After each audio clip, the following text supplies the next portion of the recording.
एक व्यक्ति ऑफिस में देर रात तक काम करने के बाद थका हारा घर पहुंचा।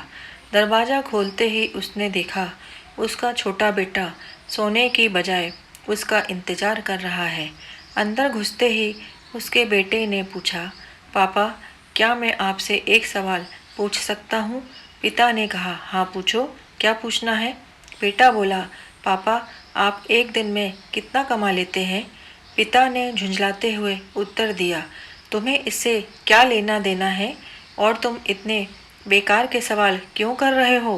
बेटा बहुत मासूमियत से बोला, पापा, मैं तो सिर्फ आपसे जानना चाहता था, बताइए ना कि आप एक घंटे में कितना कमाते हैं? पिता ने गुस्से से उसकी तरफ देखते हुए कहा, नहीं बताऊंगा, तुम जाकर सो जाओ। यह सुनकर बेटा दुखी हो गया और वह अपने कमरे में चला गया।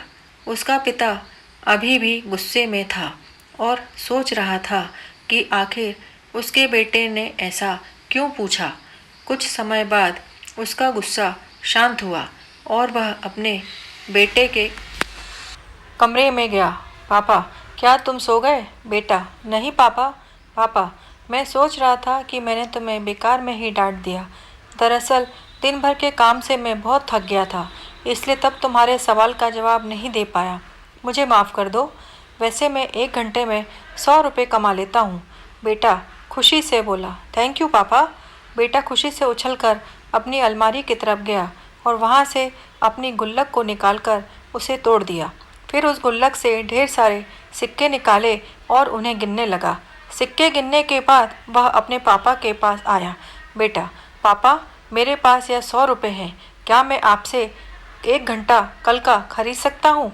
आप यह पैसे ले लीजिए और प्लीज़ कल घर जल्दी आ जाइएगा। मैं आपके साथ बैठकर खाना खाना चाहता हूँ। यह सुनते ही उसके पिता की आंखों से आंसू आ गए। दोस्तों, इस जीवन में हम कई बार अपने आप को इतना व्यस्त कर लेते हैं कि हम उन लोगों के लिए भी समय नहीं निकाल पाते हैं जो हमारे जीवन में सबसे ज़्यादा अहमियत रखते हैं। इसलिए हमें यह थोड़ा ध्यान रखना होगा कि इस व्यस्त जीवन में भी हम अपने माँ बाप, जीवन साथी, भाई बहन और बच्चे, दोस्तों